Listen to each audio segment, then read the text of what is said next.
Hello, everybody. Hi there. How are Hey, you? Hey, David. Hi there. Nice Hey, to meet you. Tracy. Welcome, everyone. hi, David. Hi, Tracy. Nice to meet you. Nice to meet you. I've heard a lot about you as well as I follow you. So thank Oh, you. dear. Thank you for all of your posts and encouragements and even when you post the difficult stuff in the comments, all of it is helpful. Very helpful. Oh, So thank you. oh, you're welcome. Thank you so much. Good way to start the day. Yeah, absolutely. I also have all of your images of Christ poster. Oh, cool. Beautiful. Thank you. Well, welcome to both of you. So happy that you're here today, and welcome to everybody who's joining in. David, thank you for joining us, Naked Pastor. Pastor Tracy, the Reverend Dr. Tracy L. Saletta, so happy to have you both here with us today. I'm Sophia Futris, the Unlocked Artist, and it's going to be an awesome conversation today. So we'll wait a couple minutes for people to join us, but in the meantime, I want to kind of just do like the 20-second intro of who you are. So Tracy, I will start with you. If you want to just kind of give us the 20-second, who are you in a nutshell to the Instagram world this morning? Wow. All right. I'm a pastor, have been in ministry for about 38 years, have been a pastor within this community for 24 years. We went from being a very evangelical, conservative community to being an inclusive community with the LGBTQIA+. About 3-4 years ago. It was quite the journey. We also, at the same time, were going through quite a lot of deconstruction, which was quite the journey. And on top of that, we were grieving the loss of the pastor previous to me that I served with for 17 years. And so it's been quite a tumultuous last 7 years, but a really good last 7 years, worth every tear. 20 seconds. There you got it. 20-second intro. Absolutely. Well, thanks, Tracy, for joining us. After David shares, I'll share a little bit about what you both mean to me. David, give us your 20-second intro. Thanks for joining us today. Okay. Yeah, thanks for having me on. And nice to meet you all. I was a pastor in the church for about 30 years, and I left the ministry in 2010. And because of circumstances, I kind of had to leave the church. Won't get into all that right now. But I decided I'd been blogging for about 5 years with Naked Pastor, and I decided I'd give it a shot, see if I could make it a full-time gig. And here I am. Naked Pastor is a full-time gig. So I basically make art, write books, draw cartoons, cause trouble, try to encourage people. And I'm having fun doing it, and get to meet people like you. Love That's it. awesome. That was good. Thank you. Those were like really good 20-second intros. Like, congratulations. Pretty good It's for like you, pastors. Keep pretty 20, good for Yeah. 20 pastors, seconds, right? like a Exactly. 20-minute sermon. Yeah. Fabulous.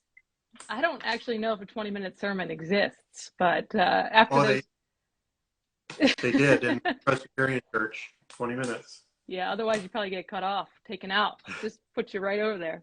Booted. Yeah. Booted, right? Yeah. Well, thank you both so much. I just want to say, well, for those of you who don't know who I am, I'm the Unlocked Artist, and I am one of the pastors at the Cornerstone Christian Fellowship Church in Westchester, PA. And I'm a hospice chaplain, and I do art, and I tell my story, and I love having conversations like this. Today's a really special day for me because I'll just say this: Pastor Tracy has been my mentor, my friend, my pastor for, gosh, like 15 years now. And she has seen me literally through the thick and the thin, the straight and the gay, and everything in between. So I have like so many words that I could say just to say of appreciation to Tracy and the courageous, fearless love that you have for us and all people, that you've made a space for me and everyone like me at our church and at our table and at your own table. So thank you for that. Thank you for your wisdom and your voice and your love. It's immeasurable. And I wish that everybody could have a Pastor Tracy in their community, because it would certainly do the world a bit of good. Thank you. Very sweet. Thank you for being here, and thank you for your love for us in this community.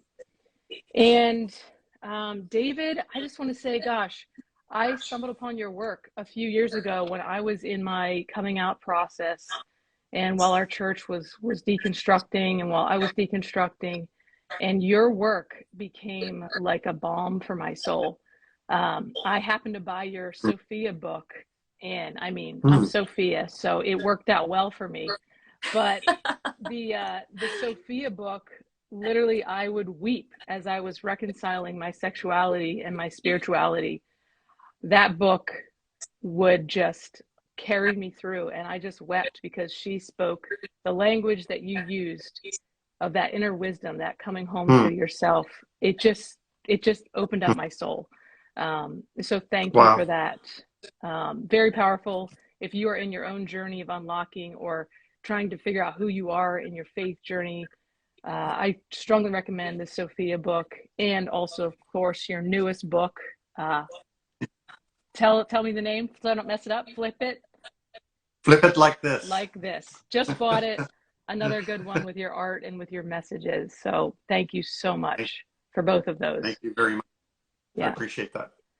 I can imagine for both of you, you get a lot of pushback with your messages, and a lot of hatred, a lot of defense, offense, everything in between. So I think it's important to have these moments to highlight that your work is also changing lives and helping so many people and bringing healing. So thanks for joining the conversation today. Thank you for having me. Thank you. Thank you. So deconstruction is a trending word in spiritual circles currently, especially evangelical ones. David, how would you describe what deconstruction means to you and your journey? Okay, so I started using the word deconstruction way back in 2006. I'd been reading the philosophers and so on. I was required by my denomination, Vineyard at the time, to go to a weekend workshop on hermeneutics, how to interpret the Bible. And their intention, I had to read a stack of books, and a lot of them had to do with deconstruction, the philosophy that Derrida, the French philosopher, began. And I discovered, even though they wanted me to sort of become aware of the dangers of deconstruction, I actually fell in love with it. And basically that is where you question everything. You question the text, the author's intent, our ability to understand what the original meaning, everything is questioned. And I thought, you know what, that kind of describes my faith journey right now. It kind of describes the way I'm feeling spiritually. So some people were saying you're sounding like a deconstructionist as an insult, but I took it as a compliment. And I sort of ran with it. I started using that word all the time to just talk about when we question everything. We question the beliefs that we've inherited, that we've adopted naively or without thinking or automatically, and we just question everything. And it can go right to the very foundations of our beliefs. So that's basically what deconstruction means for me, is that you constantly question everything, and it doesn't end. If you are have a deconstructing mindset, that means you question everything. You don't assume or just adopt unquestioningly.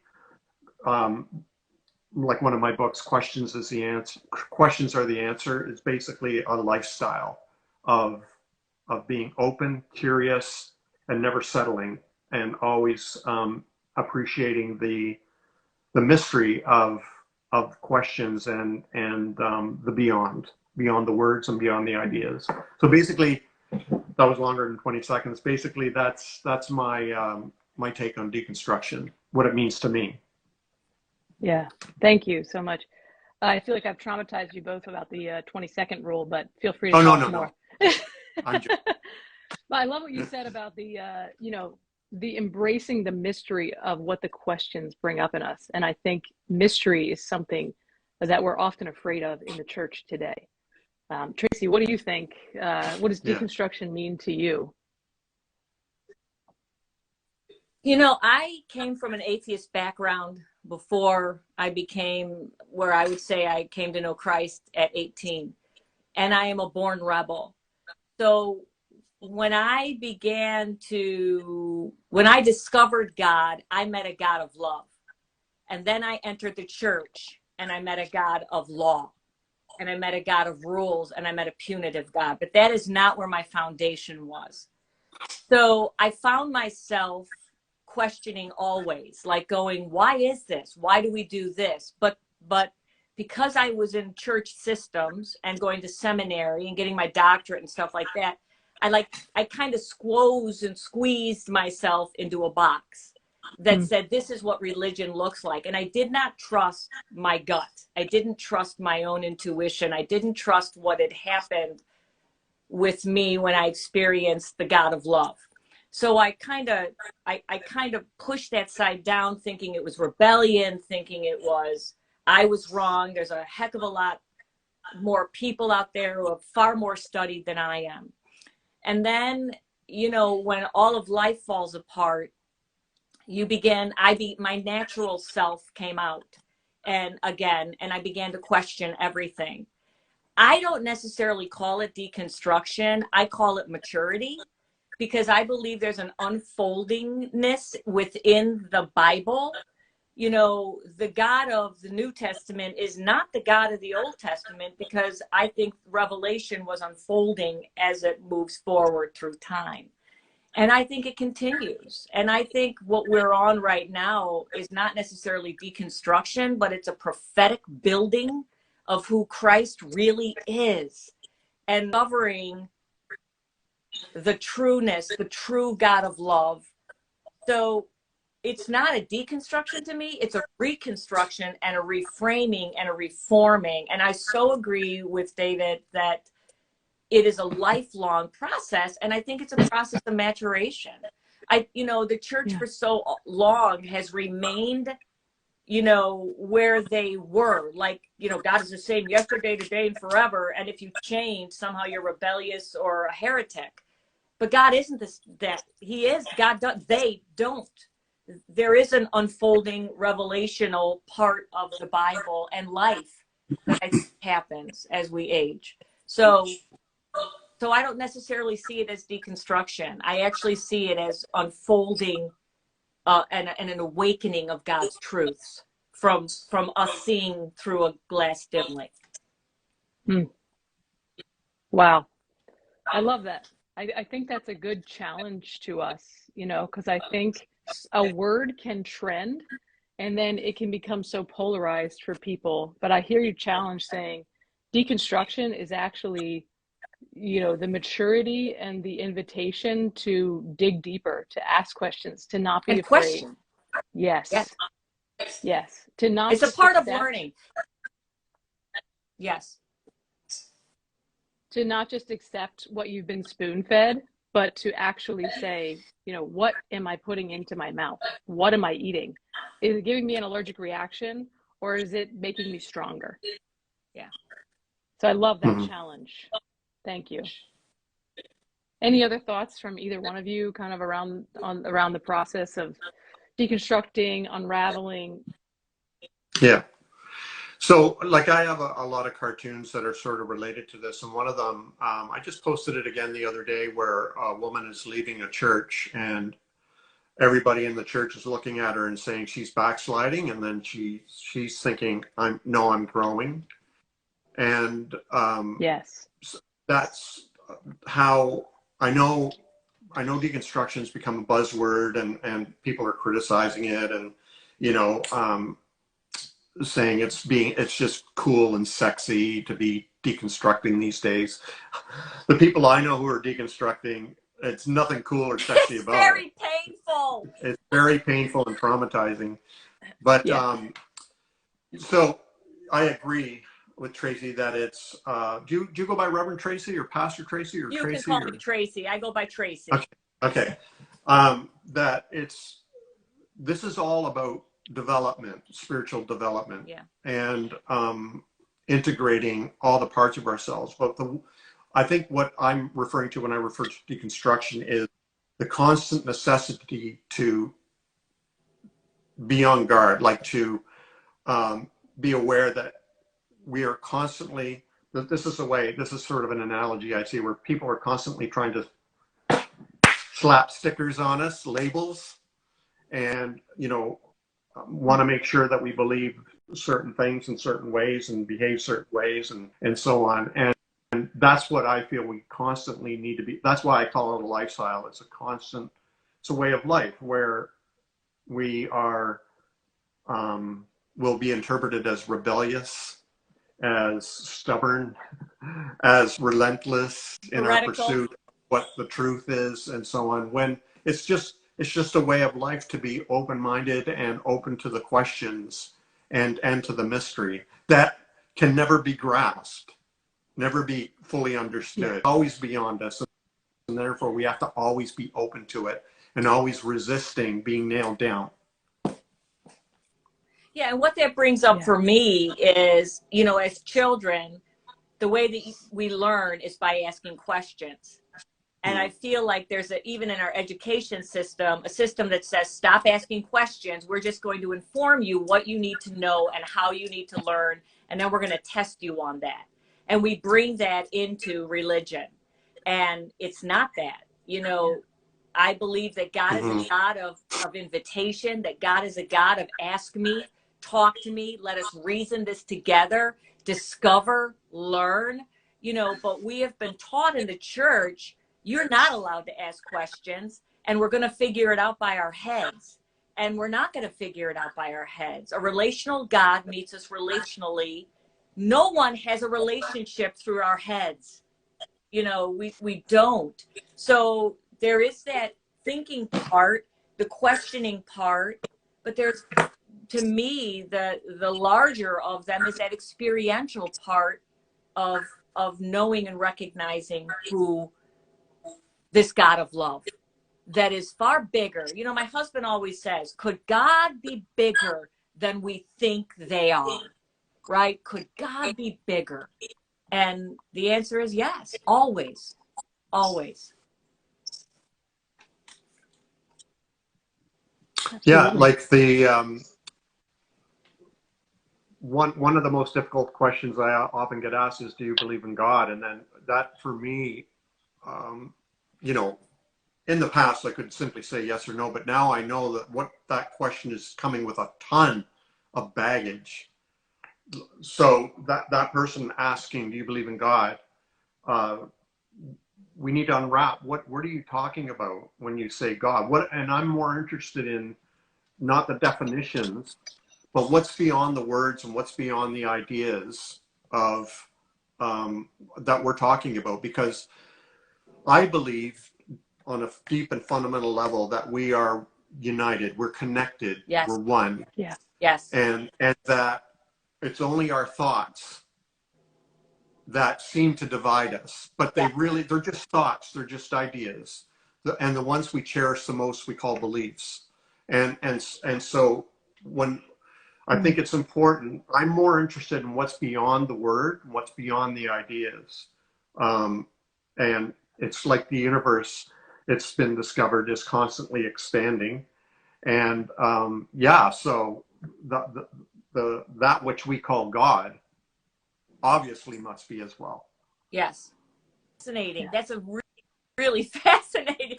I got to think about that, because that's very powerful thought.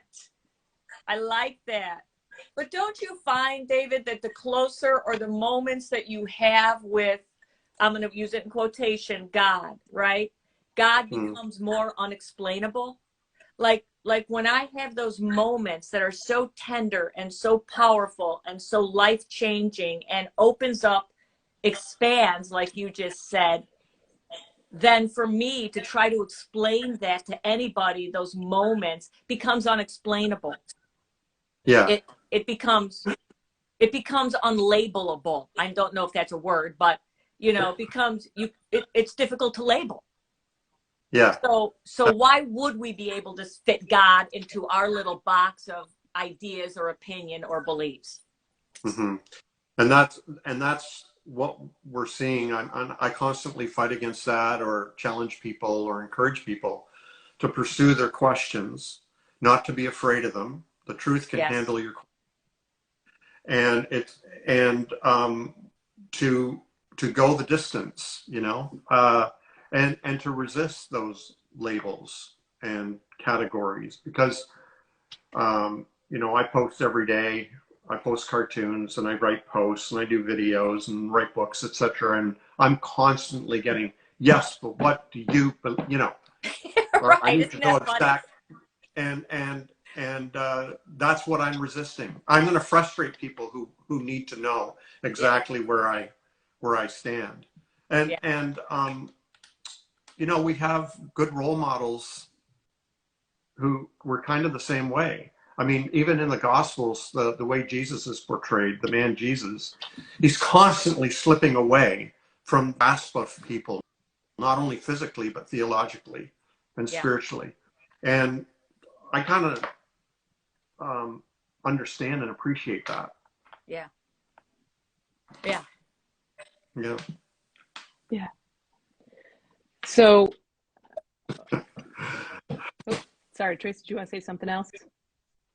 No, I'm not just nodding my head. Why, was I doing something? I think, okay. No, we have a tiny delay, so I'm just making sure I'm not missing it. Oh, yeah. No, I'm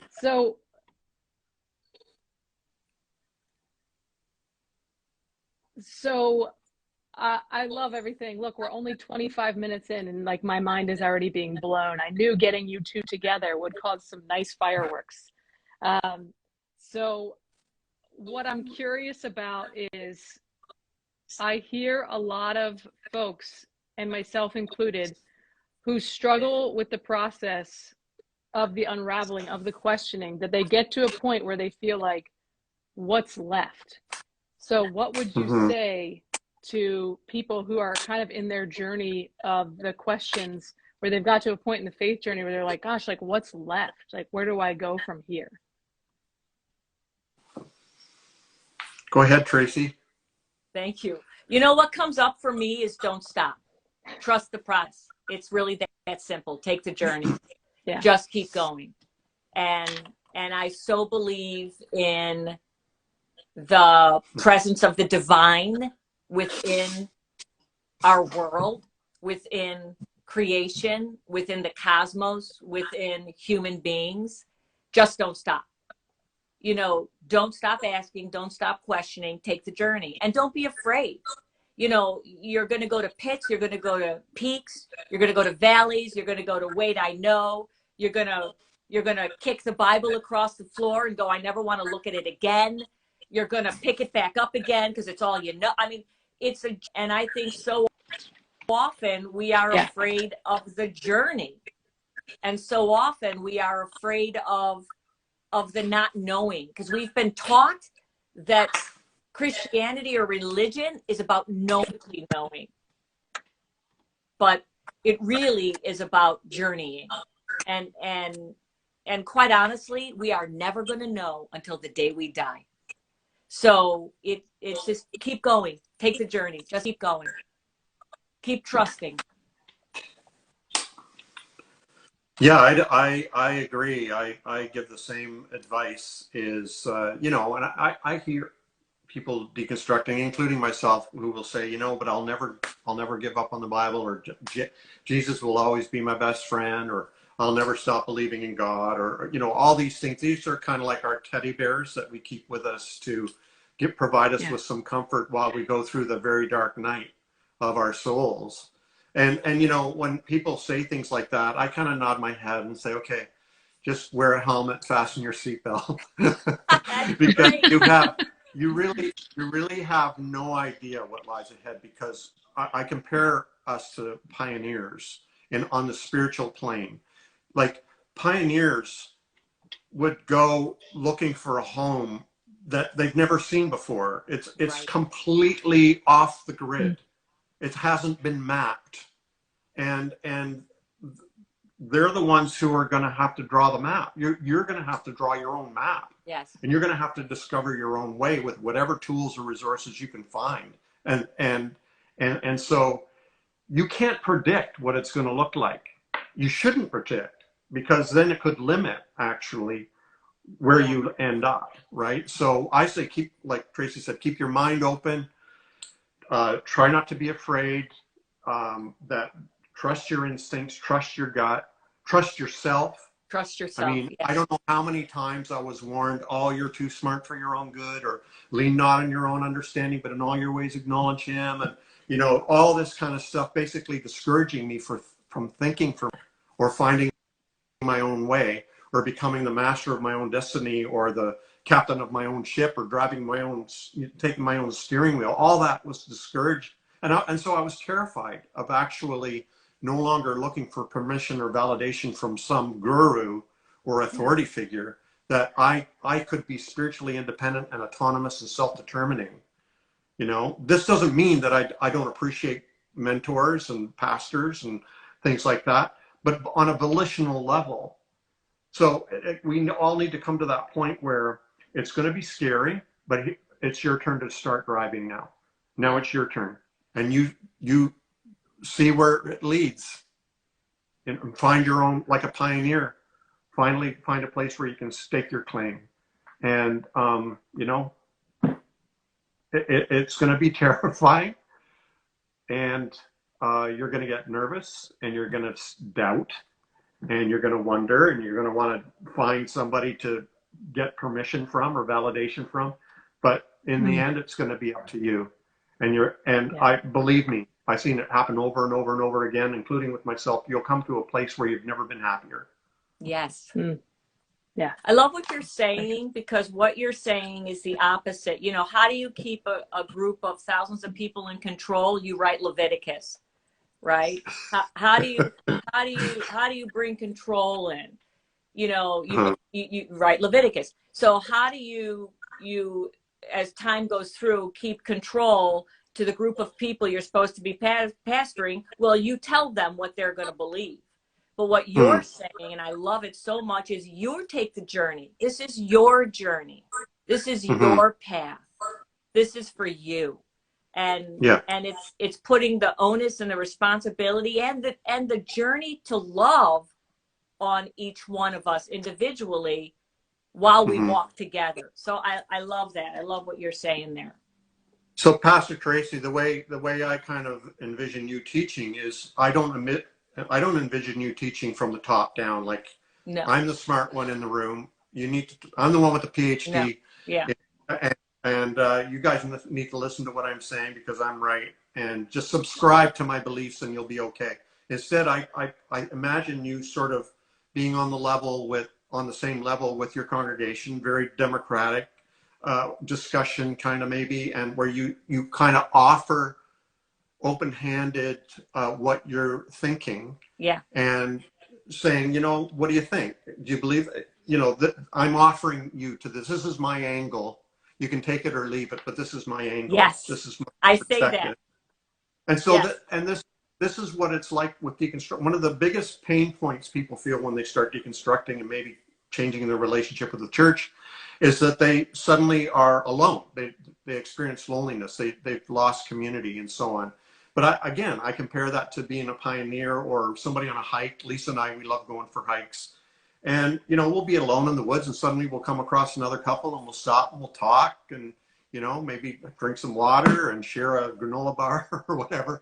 And we have fellowship there with that couple. And then we move on and go on our separate ways. That to me is what community becomes. Yes. Is that we meet other free people looking for their own home, and who are deconstructing, or whatever you want to call it, but they're free and independent, and we sort of cross paths.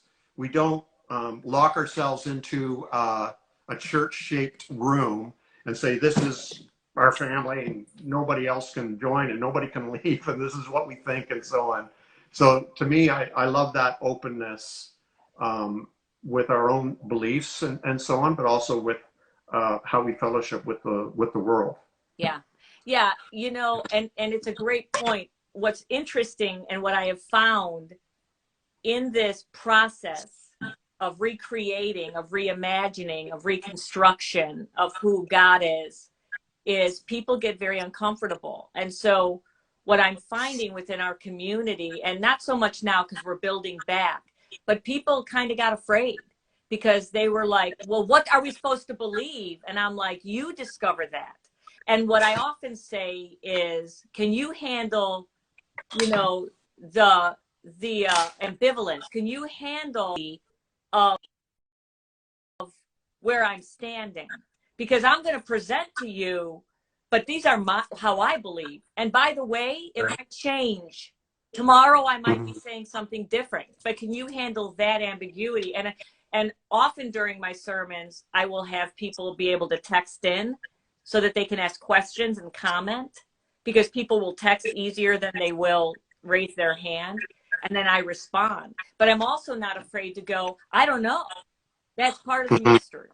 But what's interesting, David, is I do find that people become afraid.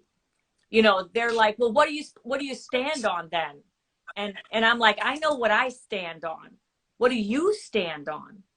I know where I hold, but where do you hold? So it's a weird dichotomy, especially as a pastor, which was my greatest challenge in pastoring, that I had to ask myself, am I being unfair to the congregation by being like this? Am I frightening the sheep away? Am I frightening the community away?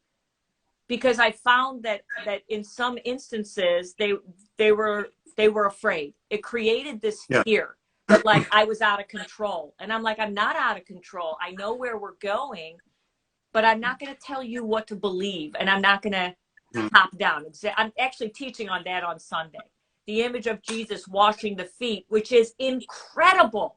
It's an incredible image that Jesus washed feet. It's the opposite of the God of the Old Testament. So, it's an image that we just go, yeah, he washed the feet, whatever, but it's profound. It's profound. Can I say something? Yeah, say it. Okay. I totally agree. The best teachers teach you not what to think, but how to think. Yes. Right? Absolutely. So I believe it's the same with pastors, is the best pastors help us learn how to be spiritual in our own unique and authentic ways. Yeah. And I know totally. I was a pastor of a local congregation. It was great. The community, it was awesome. I still hear from people today saying that it was great. The community was awesome. They loved it. But you know what? We couldn't really grow that much because I actually had somebody sit down across the desk from me in my pastor's study and say, "We pay you to tell us what to believe." I'm not kidding. And a lot of people really do believe that. They want you to tell them what to believe and how to live their lives and make everything easy and tidy and secure and comfortable. Yes. Most people do not want to be free. They don't. Yeah. Yes. Thank you. They just do not want to be free. There's too much personal responsibility. I'd rather go back to Egypt, where at least we had leeks and onions and a place to lay our head. Yes. Rather than being out here in the wilderness with the scorpions and never knowing where our next meal's coming from and never knowing if the promised land's really there or not. So most people don't want freedom. Yeah. Right. And so, we deal with that. I deal with that every day, where I'm talking constantly about freedom as if people want it. Some people do. And some people are willing to take that terrifying, traumatic, and cataclysmic leap into the darkness, not knowing where they're going to land. But most people don't want to take that step. Very true. I found that to be true. Yeah. Well, wow. There's so many things that I'm thinking as you're sharing. Thank you both so much for this wisdom. I love everybody chiming in too. Thank you for chiming in your thoughts. And what's hitting me, what I'm remembering, David, is one of your pictures where you have the bird in the cage. Just kind of a common picture. The bird is in the cage, saying like, I want to be free, get me out. And meanwhile, the door is totally open. And Yeah. That the church, the spiritual community at large, is fighting against generations, hundreds and thousands of years of a false version of freedom, number one, and a false version of what it looks like to engage with the divine and the way.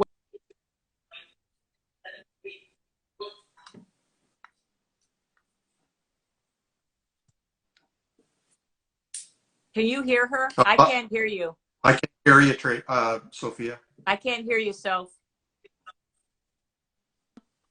Yeah, now we can hear you. Oops, sorry.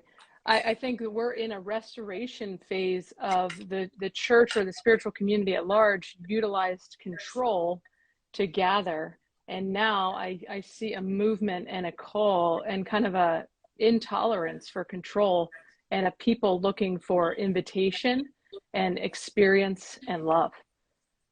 And it is a lot easier because we've been bred and trained to think, just control me, just brainwash me, just tell me like you're saying, instead of this invitation of, hey, how about you come as you are and you discover the mystery that is, because I can't give you the answers because I don't want to control you anymore. And that is a totally new paradigm for us as humans in general. Yeah, I was asked, it's interesting because after my last sermon, go ahead. Nope, go ahead. I was going to say, after my last sermon, I was asked like 17 times, do I believe in sin? Because I was talking about freedom and Christ taking care of it on the cross and things like that. And what people focused in on was, but do you believe in sin? I'm like, that wasn't even a part of the sermon. Why do you care? So, you know, people want the boxes to check. Yeah. Freedom is a scary thing. Yeah. But go ahead, so if you were going to ask a question, I could tell.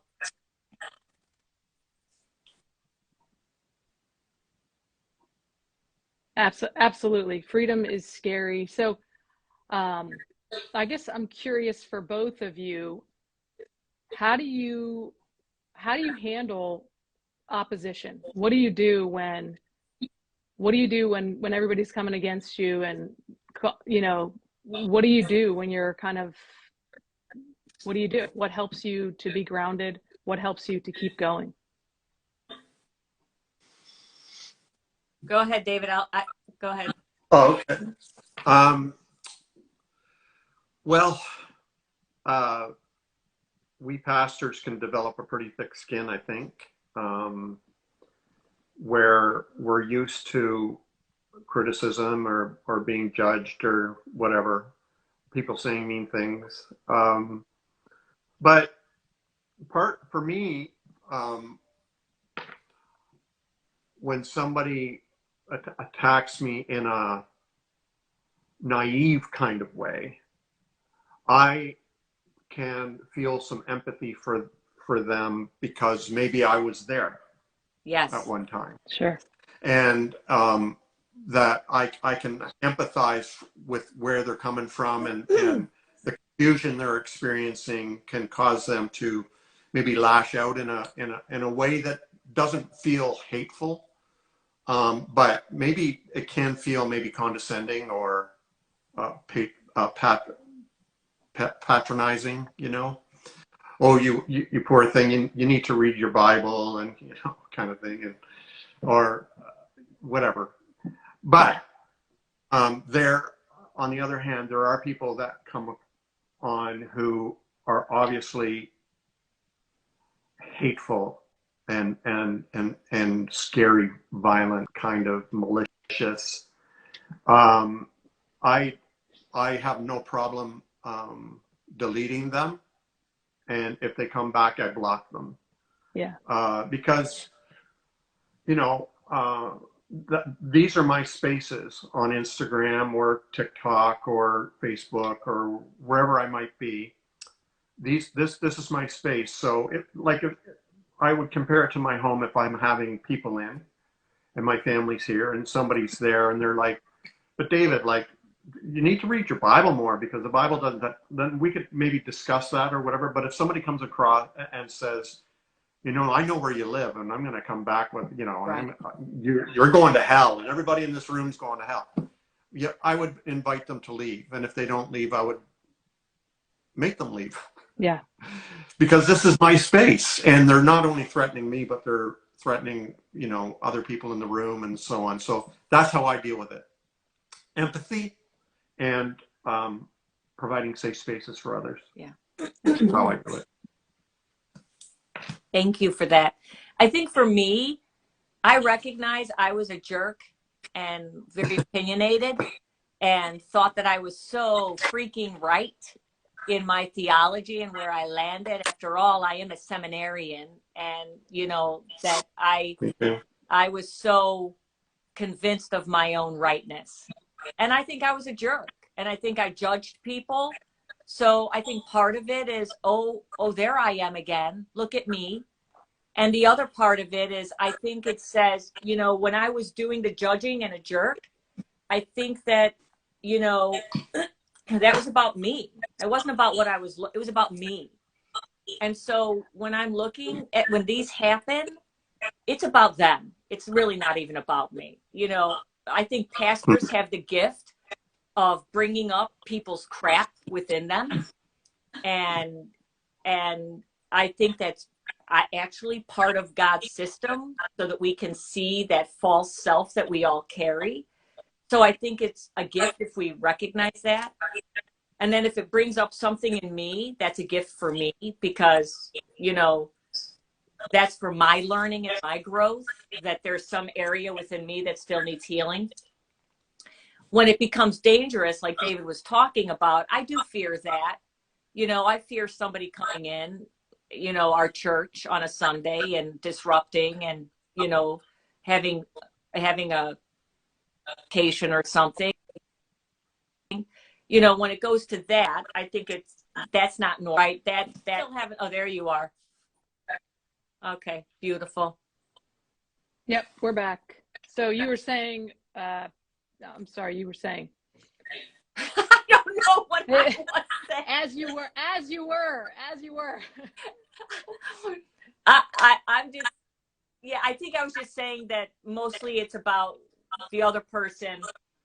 And I'm with David, you know, you kind of get thick skin and I recognize me. I recognize me in my oh so right. I just thought I was so right, you know, that I can have some mercy. Yeah. Thank you both for that. And it's part of the terrain, period. It's just part of the terrain. Sure. Absolutely. Well, I just have, I think, one final question, and then I want to invite everybody to continue to connect with us. So what would be, I would love to hear, we have a bunch of people watching with us. I know people want us to post this. Hopefully we didn't lose the other one. If not, we'll do another one. But what would be your words of encouragement, comfort, healing to those who have just said, you know what, I've just gotten too wounded by the church, the spiritual community. I really want nothing to do with it, or I'm really having a hard time going back in. What would be your call to them, your words to them today? Your turn to go first, Tracy. All right. I would say, you know, don't give up. Don't give up. You know, keep your heart open to the divine. Keep your heart open to the possibility of God's presence. And when I'm using the word God, it is very generic. It is the divine. It is, you know, for me, the one who created.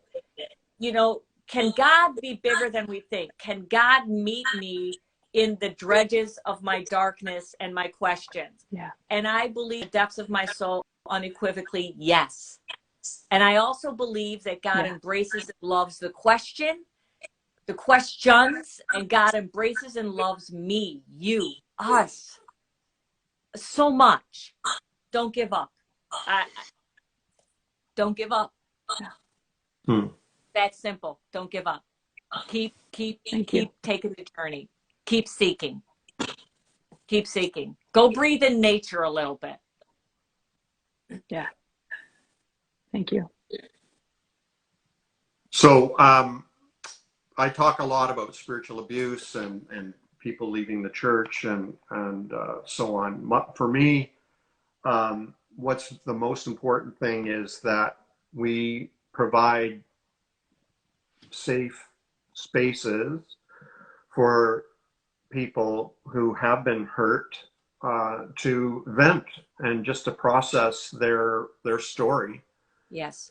So often we've shut them down, or we've dismissed them, or we don't believe them, or we say, you know, it's the bride of Christ, you got to be quiet, whatever.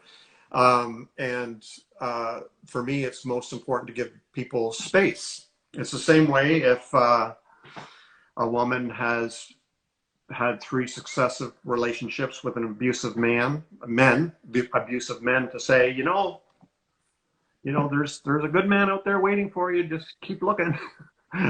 Instead, let's talk about it. Let her vent. Let her tell her story. Let her share. Let her process her pain and her trauma and everything. And it's the same with people who've left the church.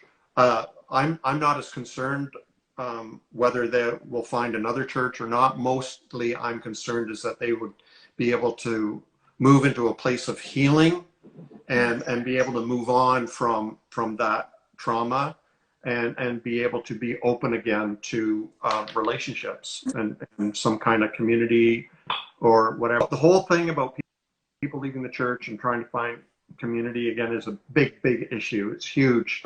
And I talk about this quite a bit. And it's a big challenge.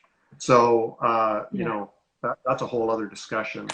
But to be able to go through those stages of, you know, denial, bargaining, anger, all those things is absolutely necessary, and should, you know, people should be able to deal with their anger and hurt and pain in order to move to a place of acceptance, you know? Yeah. Absolutely. I love that. I think it's so important for people to have the permission to be human in the spiritual journey. And I think that's what you both are saying, right? Is to allow the feelings, take the process, grieve, mourn, and rediscover, and somehow, you know, be invited back into the journey of discovering, even if that means you never walk back into the building of the church or of the synagogue or of the mosque, whatever it is, but that you're able to rediscover it within and around you again, that divine presence of love, of care, of witness. And that's my hope for all of us, is that wherever we are, whatever we are, that we would be able to rediscover in every moment that divine presence that exists within the mystery of what we call spirituality. Yeah. So yes and amen. Yes and amen. Well, thank you both so much for just taking time to chat with me today. Any kind of, like, if you could give your 20-second summary or finale, what would that be? And this is just kind of your heart. I'm going to ask you to share how we can find you after that. But what's your 20-second kind of like finale? Okay, I'll go first. For me, it's just love yourself. What do you want? You know, that was the hardest question for me after I left the church and the ministry. Somebody said, what do you want? I had no idea, because I didn't know I was allowed to want. I wasn't allowed to want. I had to want what God wanted, whatever that was. And so for me to come to a place to know what I want and to, you know, pursue my own happiness and well-being and health and so on, you know, the proverbial put the oxygen mask on yourself first before you even put it on your own child. I mean, that kind of self-care to me was foreign. And so take care of yourself, love yourself, figure out what you want, and then go for it. So that's my 20 seconds. It's good words. Thank you, David. It's a good word. You know, my 20 seconds is we're not alone. And I think one of the biggest things of discovery for me personally was I had these thoughts, and then I met Richard Rohr. And I had these thoughts, and then I saw the Naked Pastor. And I had these thoughts, and I found an entirely different community. And I found Brad Jersak and all these other authors that write about this, you know. And then I went to conferences, and there were hundreds of people in that room. We are not alone. You know, we are so often labeled heretics and labeled we're off and labeled, you know, we're going to hell. But we're not alone. There's an entire group of people. And I think alongside of that, you know, Jesus could gather 12 around him. His message was so radical that he had a small little group of people, of leaders that he could send out. This is a radical message we have. And we may be small, but I so believe in the message. And I so believe in this message of love and that God is so much bigger than anything we could even imagine. And almost unfathomable. That's my 20.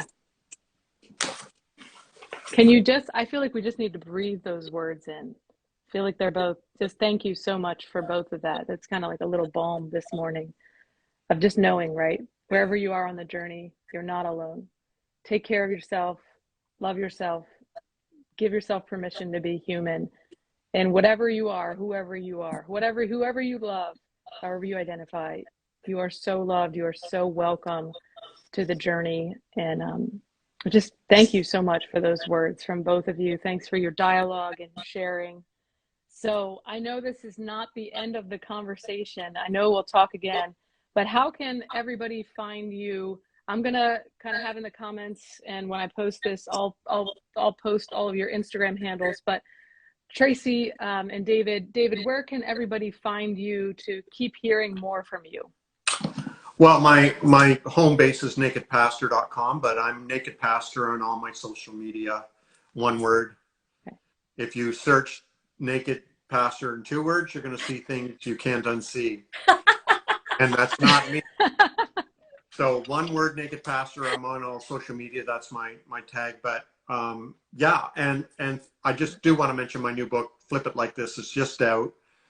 It's my best of cartoons, and go pick it up at Amazon or Barnes & Nobles or Indie Books or your local bookstore. So, and thanks for having me on today. It's been fun. Absolutely. Thank you, David. And what about you, Tracy? Where can we find you? Well, a website, cornerstonewestchester.com. That's our church website.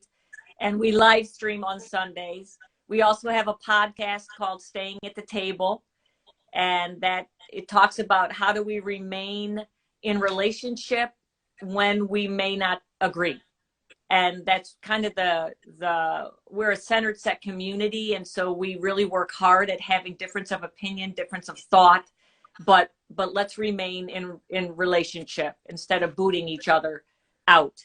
And of course, my Instagram, I think, is at Pastor T. I don't even know my own Instagram handle. It's terrible, but I think it's at Pastor T.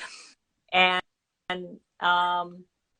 yeah, and we also, because of our stance over these last 5 years, we have taken a hit financially, and we have a GoFundMe happening right now. So that's connected also to our Facebook, Cornerstone Westchester, to our website. So take a look at that also.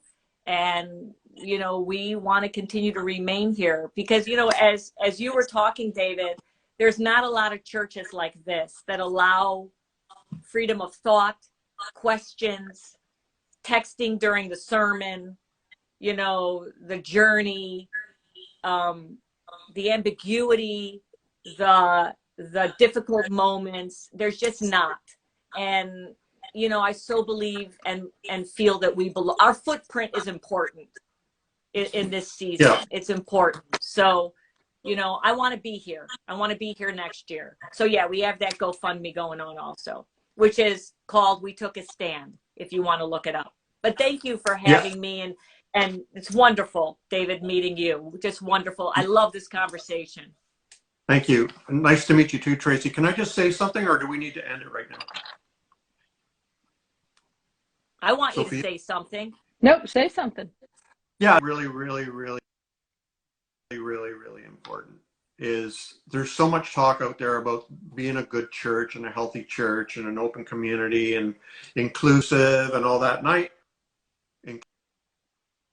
Inclusive, totally affirming churches and where you're allowed to ask questions and there's dialogue and, you know, everything that you described.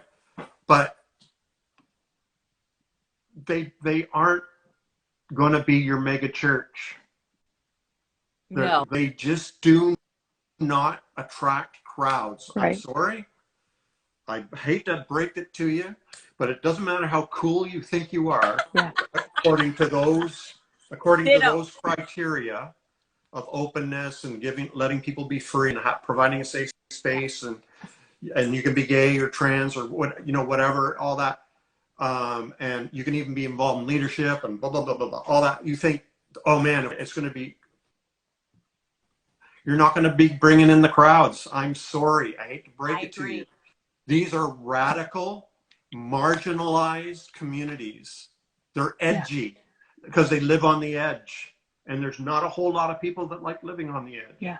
So I just want to encourage you, Pastor Tracy, like, stick to your guns. Maybe that's a bad metaphor. Keep offering what you're offering. I mean, I did in the last church that I was the pastor. That's what I offered as well. And we struggled. We just struggled and struggled and struggled because that's the reality of, I think, providing a place where people can be free. And so it's messy, it's chaotic, it's unpredictable. And it's going to struggle financially. You're going to struggle with numbers. You're going to struggle with commitment, blah, blah, blah, blah, blah. But it's worth it.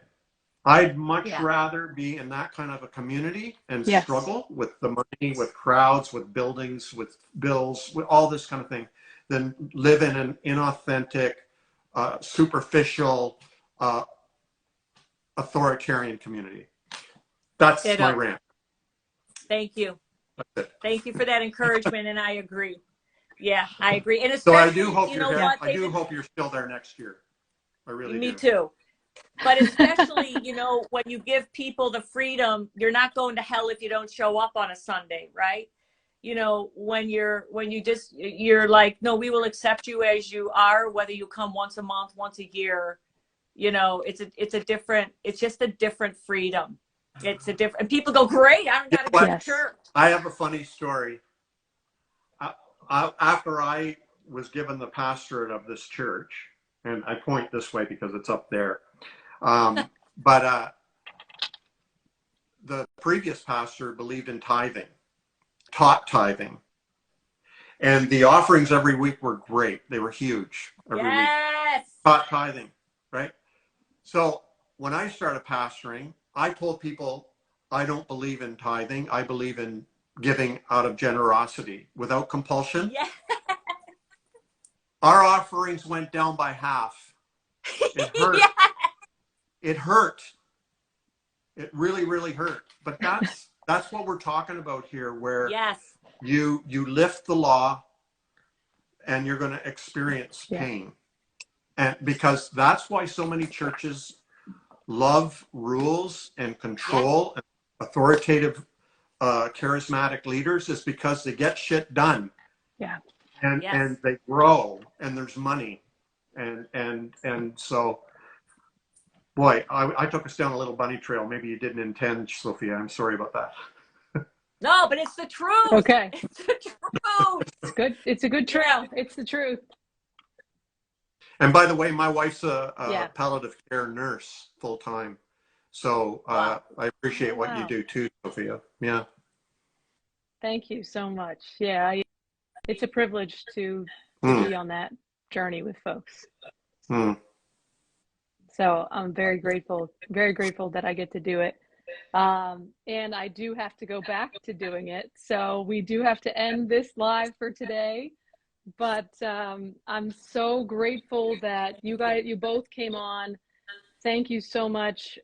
Follow Naked Pastor, follow Pastor T, follow Cornerstone Christian Fellowship, follow me at The Unlocked Artist.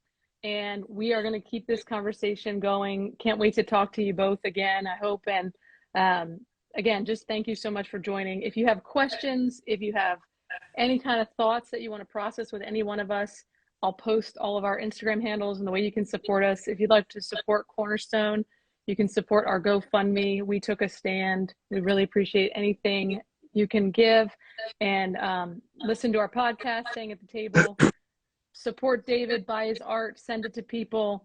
And thank you both so much. Your lives, your words, your messages are changing an ever needed spiritual journey for us. So thank you for that. Thank you. We'll talk Awesome. to you soon. Bye, Awesome buddy. time. Very fun. Thank you. Thank you. Soph. Talk soon. Great Bye, job. everyone. Thanks for joining. Have a good one. All right. We'll see you. Bye-bye, everybody. Bye-bye. Bye.